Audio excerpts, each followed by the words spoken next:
সায়রার বাবা কামাল উদ্দিন খান বাংলাদেশ থেকে প্রথম এশিয়ান হিসেবে জীবিকার সন্ধানে নরওয়ে পাড়ি জমান ১৯৬৮ সালে। সেখানে সায়রার জন্ম।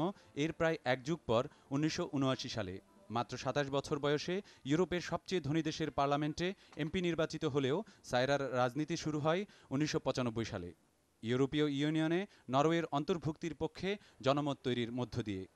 মাত্র ১৬ বছর বয়সে ওই প্রচারণায় সায়রা হেরে গেলেও ২০০৫ সালে পার্লামেন্টে এমপি নির্বাচিত হয়ে এখন তার অনুভূতি আর মর্যাদা অনেকের চেয়ে আলাদা। ইমিগ্রেন্টসের পপুলেশন নরওয়েতে ইনক্রিজিং, আরও বাড়তেছে। আর ওরা চায় যে একটা পলিটিশিয়ান ফিমেল হোক অ্যান্ড ইয়াং হোক। সো আমি তো 3 in 1, আমি ইয়াং, আমি ফিমেল, অ্যান্ড আমার ব্যাকগ্রাউন্ড মুসলিম অ্যান্ড এশিয়ান। আর এই combination in Norwegian politics is very exciting, it's different আর অ্যাট্রাকটিভ।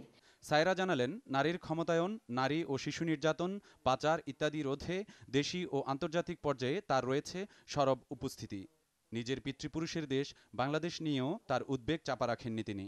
বাংলাদেশি পলিটিক্স আমি রেসপেক্ট করি না, অ্যান্ড প্লিজ এটারে তুমি ব্রডকাস্ট করো, because it's so much corruption and it's so much power fights all the time between this two political women leaders. আমার মনে হয় ওরা শুধু নিজের পলিটিক্যাল পজিশনের জন্য চিন্তা করে, ওরা বাংলাদেশের ভালো ভালো ডেভেলপমেন্টের জন্য চিন্তা করে না। কেন আমরা যেরকম বাংলাদেশে ফাইন্যান্সিয়াল সাপোর্ট দেয়, ইংল্যান্ড যেটা সাপোর্ট দিচ্ছে, সুইডেন ডেনমার্ক যারা দিচ্ছে, আর এত হার্ড ওয়ার্কিং ভালো মানুষ বাংলাদেশে আছে, তবু বাংলাদেশ উন্নতি হচ্ছে কিন্তু খুব বেশি টাইম লাগাচ্ছে। কেন? Because of politicians that are corrupt. পয়সা বাস্কেটে দাও, বাস্কেট থেকে মানি এইভাবে ভরে যায়, তাই না? আর আমরা তো ট্যাক্স পেয়ারের মানি বাংলাদেশে পাঠায়। দেখছেন, এখানে আমাদের ফাইট করতে হয় বাংলাদেশে পয়সা দেওয়ার জন্য। কেন অনেক নরিজেন পিপল বলে ওদেরই কি দোয়ার লাভ, ওরা ভালো হবে না, blah blah blah, you know this things. We have to make a political debate here, the Social Democrats with the right wings, that we want to increase the financial support for development cooperation. বয়সে নবীন হলেও ক্ষমতাসীন labour পার্টির গুরুত্বপূর্ণ নেতা সায়রা জানালেন, ব্যস্ততার কারণে বাংলাদেশের অনেক কিছু মিস করেন তিনি। এখন তো ইমেইল আছে, টেলিফোন আছে, ফোন করা এত এক্সপেন্সিভ না, তো অনেক ওয়েস্টে বাংলাদেশি রিলেটিভস সাথে কমিউনিকেশন করা যায়।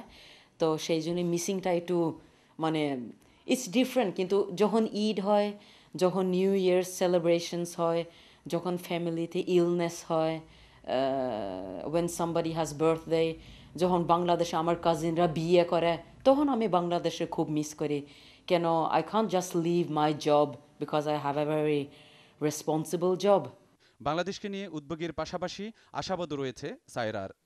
আমরা বাংলাদেশে অনেক ফাইন্যান্সিয়াল সাপোর্ট দিচ্ছি, আর যদি আমরা এইটা কন্টিনিউ করব, জানি কি বাংলাদেশে আরও ফাইন্যান্সিয়াল সাপোর্ট দিতে টু ডেভেলপমেন্ট কোঅপারেশন, তাহলে বাংলাদেশের ওদের পলিটিক্যাল সিস্টেমটা ভালো করতে হবে। কেন, people R losing faith in Bangladesh, not in Bangladesh as a country, not in the Bangladesh competence in their brains, because Bangladesh have good brains, competence, and we have nice people there, but the politicians are so corrupt. Sohel Mahmud, RTV, Oslo, Norway.